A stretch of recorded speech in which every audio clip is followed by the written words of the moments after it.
네, 여러분들 영상 잘 봤을 거라고 생각이 듭니다. 전쟁이라는 것이 이렇게 좀 사람을 좀 이렇게 비참하고 약간 비극적으로 만든다. 그러니까 전쟁이 일어나면 되지 않겠다. 이런 생각들을 또 한 번 좀 여러분들이 했으면 좋겠다라는 생각에서 이 영상을 한번 준비를 해 봤습니다. 물론 뭐 개인, 정말 어떻게 보면은 뭐 그 사람들이 과연 뭐 좌와 우, 흔히 얘기하는 뭐 민족주의, 사회주의 혹은 자유주의, 자유민주주의와 뭐 공산주의 이런 사상에 굉장히 뭐 심취해서 전쟁에 참여한 사람도 있었겠지만 어떻게 보면 사실은 인원으로 친다면은 이 전쟁의 소용돌이 속에서 자신의 의지와는 상관없이 전쟁에 끌려 나온 사람들도 굉장히 많았습니다. 근데 그 사람들이 결국에는 뭐 이렇게 희생당한 것들을 보면 과연 이렇게 전쟁이 일어나는 게 맞느냐 뭐 이런 생각을 좀 해볼 수 있습니다. 물론 우리가 한국 전쟁에 미친 영향에 대해서는 우리가 배웠지만 또 하나의 우리가 한국 전쟁이 남긴 문제점이 뭐냐면 남과 북이 이제 되돌아올 수 없는 강을 건넜다라는 거죠. 그러니까 서로가 서로한테 완벽한 적이 됐다라는 겁니다. 아, 이것이 문제도 되지만 북한이든 남한이든 똑같습니다. 이렇게 공공의 적을 만들어서 남한이든 북한이든 자신의 정권에 비판의 목소리를 내는 사람은 상대방에 동조하는 사람이다. 뭐 예를 들어 그러니까 남한의 이승만의 경우에 이제 이승만에 대해서 비판을 하면 곧 북한을 칭송하고 찬양하고 우호적으로 생각하는 사람이다라고 하면서 다 때려잡습니다. 이것이 또 이제 문제가 되는 거거든요. 그래서 그걸 좀 볼 거라서 지금 보시면은 254쪽이죠. 우리 교과서.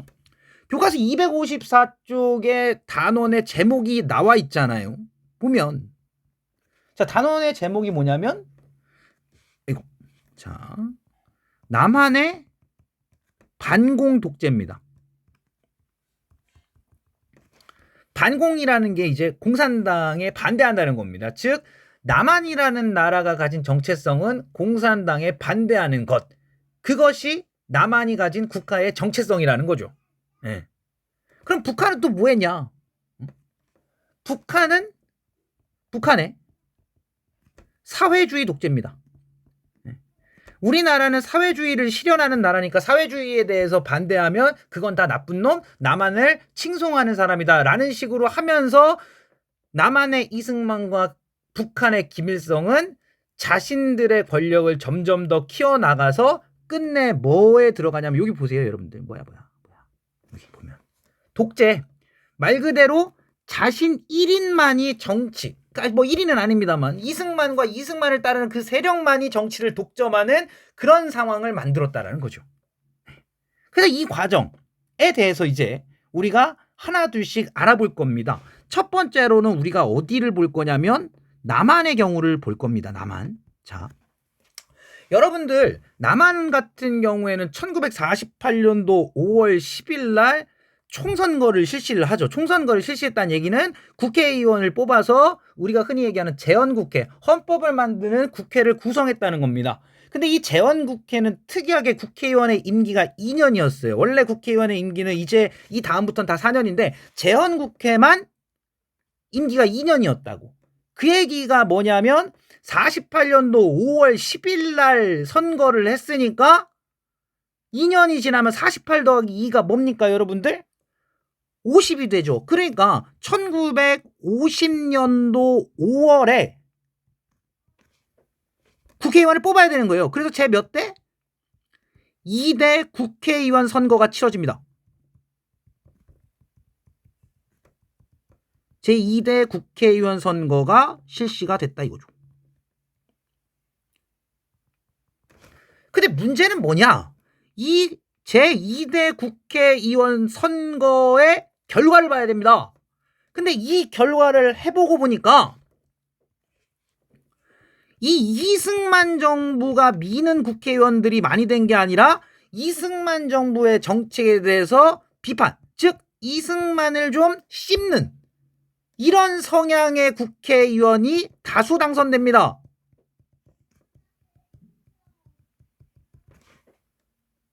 그러니까 이승만 정부에서는 상당히 위기감을 느낀 거예요. 왜냐? 지금 현재 제도로는 국회의원들이 대통령을 뽑는단 말이야. 근데 국회의원을 뽑힌 사람들이 이승만을 좋아하지 않아. 그 얘기인 즉슨 대통령 선거를 국회의원들이 뽑는 그 이 제도를 그대로 유지했다가는 이승만 대통령이 당연히 됩니까? 안 됩니까? 안 되죠. 안 되죠. 그러니까 대통령 뽑는 제도를 바꿔야 돼요. 자, 지금은 대통령을 어떻게 뽑습니까? 선거권을 가진 만 18세 이상의 국민들이 다 뽑죠. 이런 걸 대통령 직선제라고 하고 국회의원들만 뽑는 걸 대통령 간선제라 그럽니다. 근데 지금 제도인 대통령 간선제를 했다가는 이승만이 대통령이 되기 어렵죠. 그렇기 때문에 이 국회의원 선거의 결과로 이승만 정부에서는 안 되겠다. 국회의원들만 대통령을 뽑는 제도를 바꾸자. 국민들이 대통령을 다 뽑게 하자라는 직선제를 추진하려고 합니다. 근데 여러분들, 이 대통령을 뽑는 선거제도는 그냥 마음대로 고치는 게 아닙니다. 이건 우리나라의 제도를 고치는 거죠. 나라의 제도를 고치는 건 그냥 뜯어 고치는 게 아니죠. 이건 사실 뭘 바꿔야 되냐면 헌법을 바꿔야 됩니다. 헌법을 바꾸는 걸 뭐라 그러냐면 개헌이라 그래요. 헌이 헌법이고 개가 고친다라는 얘기거든.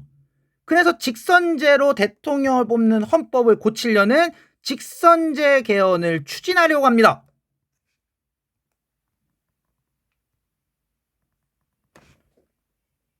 자, 근데 직선제 개헌을 이렇게 추진을 하려고 했는데 당연한 얘기지만 국회의원들이 이승만 정부에 대해 비판적이란 말이야?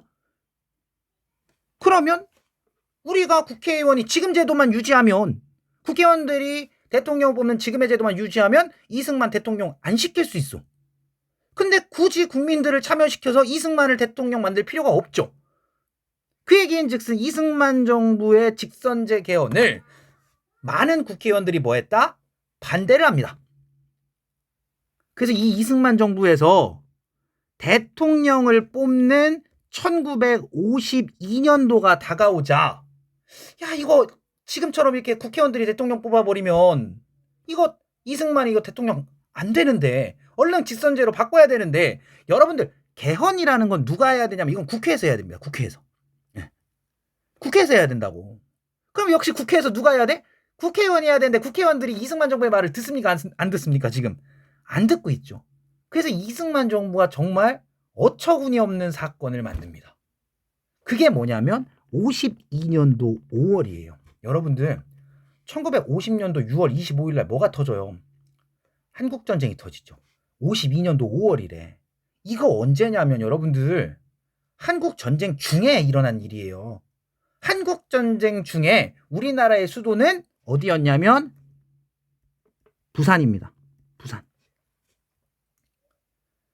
52년도 5월에 우리나라의 임시 수도인 부산에서 이승만 정부가 뭐를 일으키냐면 부산 정치파동이라는 걸 일으킵니다. 부산 정치파동. 이게 뭐냐? 자, 야당을 탄압한 겁니다. 자, 여러분들 이제부터 여당과 야당이라는 얘기가 나올 거거든요. 이거는 그냥 적지 마세요. 지금 쓰는 건. 국회의원들은 자신이 소속된 뭐가 있죠? 정당이 있죠. 정당. 예. 뭐 지금으로 치면 여러분들 뭐 이거는 거론 뭐 국민의힘이라든지 뭐 민주당이라든지 뭐 정의당 뭐 이런 당처럼, 그죠? 이 정당이라는 게 있는데 대통령이 속해 있는 정당을 뭐라 그러냐면 여당이라 그러고, 대통령이 속해 있지 않은 정당을 뭐라 그러냐면 야당이라 그럽니다. 물론 국회의원들 중에서는 나는 정당에 속해 있기 싫어, 그런 사람들은 뭐라 그러냐면 무소속 국회의원이라 그래요. 국회의원들을. 그러니까 여당 야당이라는 게 개념을 여러분들이 아셔야 돼. 그러니까 대통령이 속해 있지 않은 당이 야당이니까 대통령 말을 잘 안 듣는 야당을 부산에서 탄압한 게 부산 정치파동인데, 그럼 부산 정치파동은 어떻게 한 거냐? 여러분들 우리 254쪽에 사진이 하나 나와 있어요. 그 사진을 보시면, 엄마, 그 사진이 어디 있을까잉? 응. 같이 봅시다. 이게 좀 시간이 걸리던데.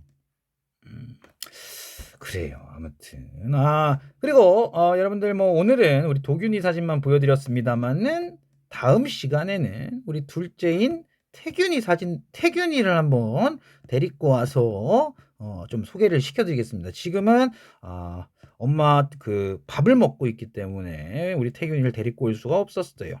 자, 부산 정치 파동 여기입니다. 짱! 에? 이게 뭐야? 지금 보시면 여러분들 이게 부산 정치 파동이래요. 자, 이승만 정부는 임시수도인 부산 인근에 계엄령을 선포하고 국회의원을 태운 통근버스를 통째로 연영하여 대통령 직선제에 반대하는 야당 의원들을 구속하였다. 자, 이게 뭐다?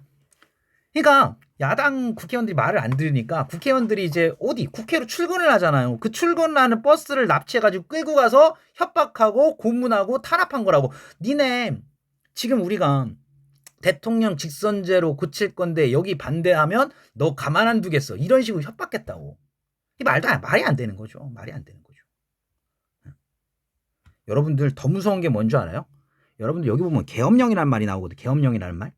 이 계엄령이라는 말이 나오는데 계엄령이 뭐냐면 이게 말로는 되게 간단한 건데 국가 비상사태를 선포하는 거예요.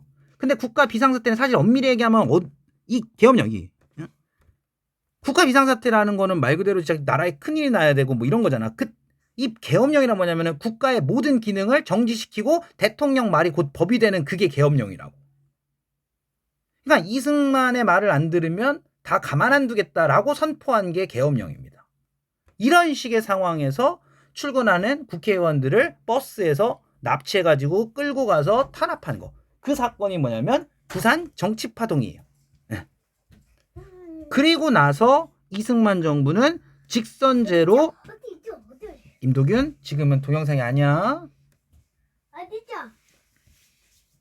자, 자신들의 바램대로 대통령 직선제를 바꿉니다. 근데 대통령 직선제로 바꾸려면 저기 나와 있죠, 여러분들. 그냥 하는 게 아니라 뭘 뜯어 고쳐야 된다.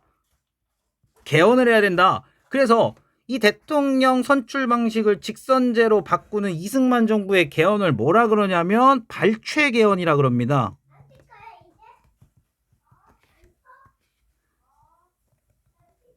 여러분들 발췌라는 말을 들어보신 적이 있습니까? 잠시만, 임도균이 문 열어놓고 도망가가지고.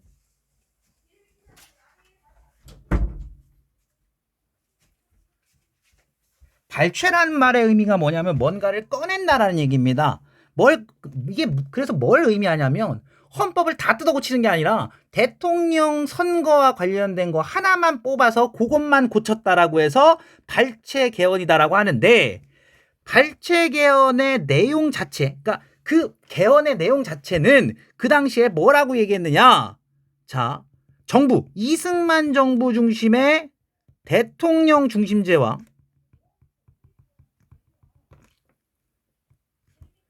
국회가 주도하는 내각 책임제를 서로 절충, 그러니까 서로 좀 견제하고 서로 좀 비중 있게 하는 정치 체제로 만들겠다라고 개헌의 내용에는 써 있습니다만, 이 개헌은 이승만 정부가 이미 실시한 목적이 있죠. 대통령 직선제로 바꿔서 이승만을 대통령 만들어가지고 이승만 중심의 나라를 만들겠다, 그거니까 이렇게 내용으로는 해놨지만 사실은 누구한테 힘을 실어주는, 대통령한테 힘을 실어주는 대통령 중심제 성격이 조금 더 강했겠죠. 그러니까 사실 실제로는 대통령 중심제를 실시하겠다는 헌법인데 말로만 그냥 정부와 국회가 서로 협력하겠다 이렇게 해놓은 겁니다. 자, 그리고 나서 바로 2대 대통령 선거가 실시됩니다. 그리고 2대 대통령으로 누가 당선되느냐? 이승만이 당선이 되죠. 자, 여러분들 근데 여기서 질문이 나올 수도 있습니다. 선생님, 대통령 직선제로 바꿨다 해도 투표를 했을 때 국민들이 이승만을 안 찍을 수도 있지 않았겠습니까? 이거거든요. 근데 여러분들 이 개헌을 한 다음에 이 선거의 기간이 엄청 짧습니다. 그러니까 국회의원들은 직선제 개헌에 많은 사람들이 반대를 했단 말이야. 그러니까 대통령 선거, 대통령 직선제, 예, 대통령 선거를 준비할 거의 아무도 안 했다는 거지. 오로지 이 당시에 대한민국에서 대통령 선거를 준비하고 있었던 건 누구 하나뿐이다? 이승만밖에 없던 거야. 그럼 어느 정도 시간을 줘서 다른 정치인들도 대통령 선거에 나오고 직선제를 준비할 수 있는 시간을 줘야 되는데 이승만 정부는 그런 시간적 여유를 주지 않고 바로 선거를 치러서 이승만만이 대통령을 준비했었으니까. 그렇게 해서 이승만이 대통령에 당선이 되는 거죠. 자, 근데 또 하나의 문제가 생깁니다. 자, 1954년도에, 자, 잘 봐. 대통령 선거도 4년이에요. 자, 52년도죠. 52년도에 2대 대통령으로 이승만이 취임을 했어. 그러면 그 다음 대통령 선거를 56년도에 해야 돼. 근데 이승만 정부에서는 또다시 대통령이 누가 됐으면 좋겠어? 이승만이 됐으면 좋겠죠. 근데 문제가 있습니다. 이 헌법의 규정상 대통령은 중임, 즉 몇 번밖에 못하냐면 2번밖에 못합니다. 그 이승만은 3번 대통령 자기가 하고 싶어도 할 수 있다 없다? 없다라는 거죠.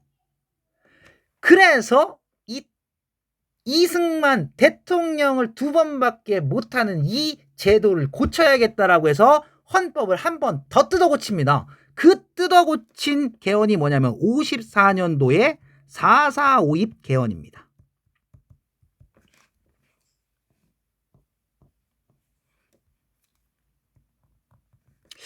자, 여러분들 이 4.4.5입이라는 얘기를 수학 시간에 들어본 적도 있을 것 같은데 이게 뭐냐면 결국 숫자 4는 4라는 얘기는 이게 죽여버린다는 얘기고 숫자 5부터는 갖고 오겠다. 이게 뭐냐면 이거 반올림입니다. 반올림. 4.4.5입이라는 게. 아니 근데 왜 헌법을 뜯어고치는데 반올림이라는 얘기가 나오느냐? 자, 일단 기본적으로 4.4.5입 개헌의 배경은 누가 대통령 해먹으려고 한 거다? 이승만이. 그러면 이승만을 따르고 있는 그 당시에 이승만 정부의 여당은 뭐였냐면 자유당입니다. 그래서 이 이승만을 따르는 정부 여당인 자유당. 이 자유당이 영원히 대통령, 영원히 여당을 해먹으려고 영원히 교과서에는 영구라는 표현을 나오죠. 이거 내 옛날에 별명이었는데. 여러분 영구를 아나? 아무튼 이런 그 캐릭터가 있어요. 약간 바보 캐릭터인데 내 별명이기도 했죠. 그랬습니다. 영원히 집권을 하려는 목적이었던 거죠. 자, 그렇기 위해서 지금 헌법에 규정되어 있는 4.4.5입 개헌의 내용은 적어도 초대 대통령인 누구만큼은 이승만만큼은 대통령한테 적용되는 중임 제한 2번밖에 못하는 중임 제한을 뭐하자? 없애버리자라는 게 4.4.5입 개헌의 내용이라고. 근데 그래서 국회에서 이승만에 한해서 중임 제한을 철폐하자라는 개헌, 헌법을 고치자라는 얘기가 의안으로 올라옵니다. 그러면 이게 찬성 반대 국회의원들끼리 뭐 했을 거야? 투표를 했겠죠. 투표를. 자, 근데 헌법을 뜯어고치기 위해서는 그 당시 국회의원 203명 중에 203명의 3분의 2가 찬성해야 됩니다. 그러면 203의 3분의 2가 얼마냐? 135.3333이 나와. 그러면 이승만에 대해서 중임을 철폐하자라는 개헌안이 통과하려면 최소한 몇 표가 있어야 될 것 같습니까? 태규나?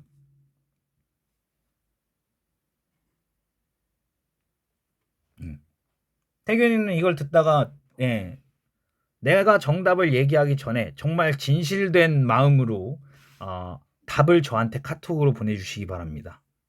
맞으면 상품 드리겠습니다. 이거 태균이만이에요. 이거 또 다 보내지 마세요. 136명이 찬성을 해야 되죠. 그죠? 근데 실제로 투표를 해보니까 이 이승만의 중임 제한 철폐와 관련돼서 찬성하는 표가 딱 몇 표가 나오냐면 135표가 나옵니다. 야, 기가 막히지 않습니까? 기가 막히지 않습니까? 그래서 안타깝지만 이 개헌안은 부결, 즉 통과되지 않았다고 땅땅땅땅 결정이 났어요. 근데 그 다음날 기적의 논리가 발생합니다. 정말 선생님 이게 기적이라 해서 대단한 기적이 아니고 정말 말도 안 되는 기적의 논리를 이승만 정부에서 펼칩니다. 선생님이 아까 전에 4.4.5입이 뭐라 그랬죠? 반올림이라 그랬죠. 자, 이거 잘 보세요. 야, 이승만 정부입니다. 203의 3분의 2가 135.33이잖아. 그러면 가만 봐봐. 이거를 반올림하면 3333이 버려지니까 얼마인 거야? 135지. 그러니까 개헌안이 통과되려면 이걸 반올림, 소수점 밑에를 반올림하면 135니까 135만 넘겨도 개헌안은 통과된 거야 라고 우긴 거죠. 그래서 이 4.4.5입 개헌이 통과됩니다. 아, 진짜 말도 안 되지 않습니까? 네. 이런 일이 일어났었어요. 그럼 당연한 얘기지만 이승만 정부의 비판적인 야당에서는 부글부글 하겠죠. 근데 이승만 정부가 지금 뭐 한다고? 부산 정치파동처럼 국회의원들 엄청 탄압하고 협박한댔죠. 그러면 결과적으로는 방법은 뭐밖에 없다. 대통령 직선제 선거에서 이기는 방법밖에 없죠. 그러려면 이승만하고 여러 사람이 붙는 게 나아요? 아니면 이승만이랑 1대1로 붙어야 됩니까? 1대1로 붙는 게 낫겠죠. 그러기 위해서 자, 이 4.4.5입 개헌이 통과된 이후에 야당에서는 우리가 여러 명으로 나왔다가는 표가 갈라져서 우리가 진다. 그래서 뭐 하자? 통합을 하자. 그래서 야당이 서로 하나로 합치자는 통합 시도를 추진합니다. 근데 안타깝게도 서로의 어떤 정치적인 생각이 달라서 실패로 끝나고 정부 여당은 내가 자유당이라 그랬죠. 자유당. 예, 여당은 무슨 당이다? 자유당. 그죠? 야당은 크게 두 개로 나뉘어집니다. 이후에. 그래서 민주당과 진보당으로 안타깝지만 뭐 된다? 분열이 됩니다. 분열이. 네. 자, 이런 상태에서 1956년도가 다가오죠. 이 1956년도에 4.4.5입 개헌을 뜯어고쳐서 후보로 등록할 수 있게 된 이승만을 비롯하여 여러 사람들이 3대 대통령 선거에 출마합니다.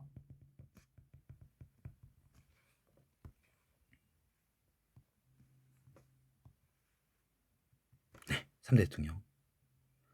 그러면 지금 우리가 본 정당이 뭐가 있어? 그죠? 이승만의 정부 여당인 자유당, 그 다음에 분열된 야당이 민주당, 진보당 이렇게 돼 있을 거 아닙니까? 자, 이때 당연히 자유당의 대통령 후보는 누가 나왔을까요? 자유당의 대통령 후보로는 당연히 이승만이 나왔겠죠. 자, 그러면 또 하나의 야당인 민주당에선 누가 나오냐면 신익희라는 사람이 나옵니다. 신익희. 그리고 진보당에서는 누가 나오냐면 조봉암이라는 인물이 나옵니다. 조봉암이라는 인물. 자, 그런데 이 당시에 여당이 지금 보면 자유당이고요.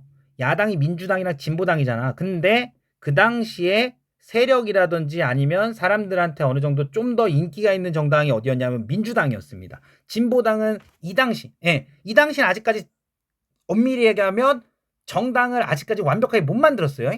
3대 대통령 때는. 그래서 사실은 이때는 진보당이 정식 정당이 아니라 진보당 추진준비위원회라는 이름을 달고 나왔습니다. 아직 정당이 된 게 아니어서. 엄밀히 얘기하면 무소속인 거죠. 조봉암은.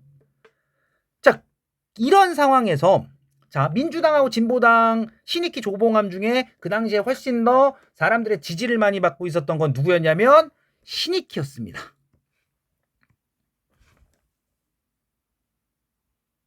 근데 이 신익희라는 인물이 10일 전에 대통령 선거 10일을 앞둬놓고 사망, 죽어버립니다. 이 일이 벌어진 거죠. 그러니까 사실은 조봉암도 참 대단하고 그 당시에 굉장히 참신하고 정말 어떻게 보면은 누구보다도 깨끗하고 어떤 그 능력이 있는 정치인이었습니다만 아직까지는 이승만 신익희한테는 못 미치는 사람이었다. 그래서 사실 야당에서는 대통령이 된다면 조봉암보다는 신익희였다. 근데 그 신익희가 대통령 선거를 10일 앞두고 안타깝지만 사망 죽어버립니다. 그래서 이 3대 대통령 선거의 결과로 대통령은 누가 되냐면 이승만이 됩니다. 자, 근데 이 당시에는 대통령 바로 밑에 부통령이라고 해서 이 부통령도 대통령 선거할 때 같이 뽑았습니다. 그러면 이 부통령은 자유당에서 나온 사람이 됐느냐? 그렇게 생각하면 경기도 무슨 산? 오산입니다. 자, 신익희가 선거를 앞두고 10일 전에 사망한 게 굉장히 안타까운 일이 뭐냐면 사람들이 부통령으로는 자유당이 아닌 어디 당 출신? 민주당 출신의 누구를 뽑아주냐면 장면을 뽑아줍니다.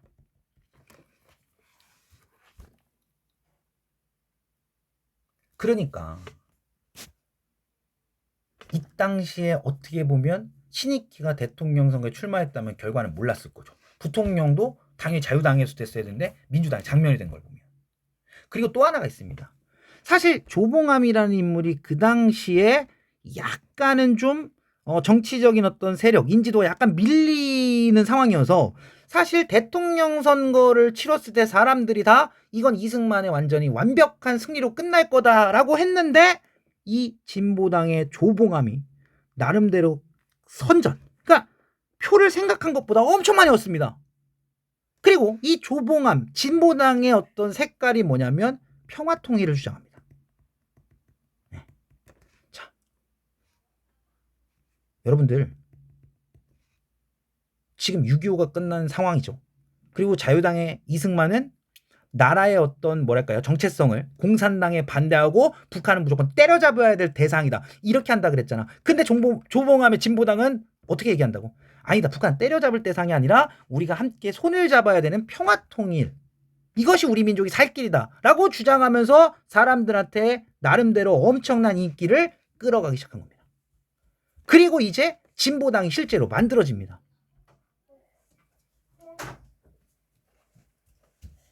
여러분들 이상 됐다. 이거 네 목소리 안 나와. 뭐 하고 싶은 얘기 있어? 뭐? 이장. 응? 이장. 뭐요? 이장. 그 뭔 소리요? 영어 노래나 한번 불러봐. ABCD. 왜 안 불러? 또 그건 또 쑥스러워? 자,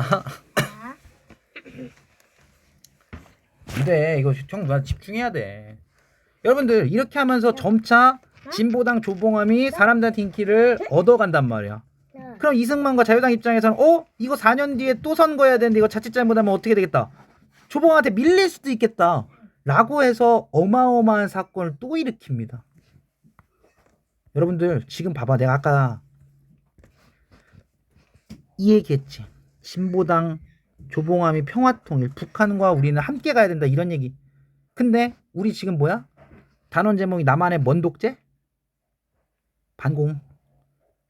공산당에 반대한다.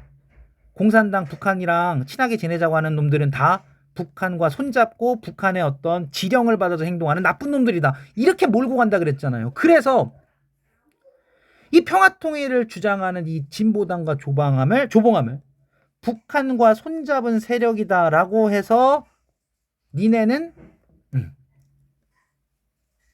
대한민국에선 존재하면 안 돼. 니네 사라져. 라고 하면서 진보당과 조봉암을 날려버립니다. 그 사건이 뭐냐면 진보당 사건입니다.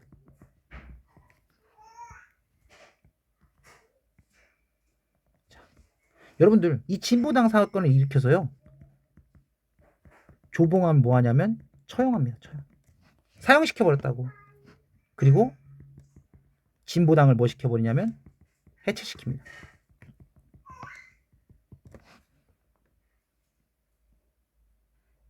이 사건이 진보당 사건입니다. 그럼 진짜로 진보당이 북한이랑 손을 잡았느냐? 여러분들 참 이게 그렇죠. 자, 이거는 사실은 엄밀히 얘기하면은 더 쉬운 거죠. 누명을 씌운 거죠. 누명을. 아니 우리가 북한이랑 통일을 해야 된다라고 얘기하면은 북한이랑 무조건 남한을 부정하고 북한을 찬양하는 그런 거는 아니지 않습니까? 그리고 여러분들 이 정당 진보당에 소속된 국회의원들도 있을 거 아닙니까? 그 사람들 다 국회의원직을 박탈시켜 버립니다. 아니 국회의원들을 국민이 뽑았는데 정부가 무슨 권한으로 이렇게 국회의원들을 다 없애버리고 당을 없앱니까? 이건 국민들이 뽑아준 국회의원, 국민들이 지지하는 정당에 대한 정부의 탄압이죠. 그렇다면 국민들이 국가의 주인이나 민주주의 국가에서 이런 일이 일어나면 됩니까? 안 됩니까? 안 되죠. 근데 이승만 정부는 자신들의 정권을 유지하고 자신들이 독재하기 위해서 이런 짓을 했다 이겁니다. 어떻게 보면은 선생님이 그 현대사 수업을 하다 보면은 좀 나라에 대해서 아니면 정부에 대해서 비판을 좀 많이 할 수도 있는데 이거는 팩트를 보자는 거죠. 팩트를. 팩트를. 그러니까 이런 일이 일어나면 안 되는데 우리나라 현대사에서 많이 일어났다라는 얘기예요. 독재가 있으면 안 되잖아. 응? 자, 그래서 여러분들 우리 교과서 어디에 보시냐면 264쪽에 진보당과 조봉암 사건에 대한 이야기가 나와 있었죠. 역사를 만든 사건. 요 인물이 지금 누구시다? 조봉암입니다. 조봉암. 요 분. 이분 역시도 일단 기본적으로 계열은 무슨 계열이었다? 사회주의 계열은 맞았고. 근데 무슨 운동 하셨다고? 독립운동. 독립운동 하셨겠지만 광복 이후에는 그렇다 북한을 선택하지 않고 중도 노선을 걸으면서 남한을 선택하신 거라고 이분은. 그리고 국회의원에 당선되셨고 농림부 장관에 임명되어서 무엇을 적극 추진? 여러분들이 알고 있는 농지개혁을 적극 추진하셨다고. 자, 1956년 제3대 대통령 선거에서 이러한 주장을 하면서 인기를 얻었다. 그래서 위기감을 느낀 이승만 정부는 강력한 경쟁자로 떠오른 조봉암을 간첩이 뭡니까? 북한과 내통한 사람을 간첩이라 그러죠. 그 다음에 무슨 보안법이냐면 국가보안법 위반 혐의로 체포했다는 거죠. 여러분들 요거 잘 알아두셔. 국가보안법. 자, 우리 둘째 울고 있는 소리 들리나요? 엄마야?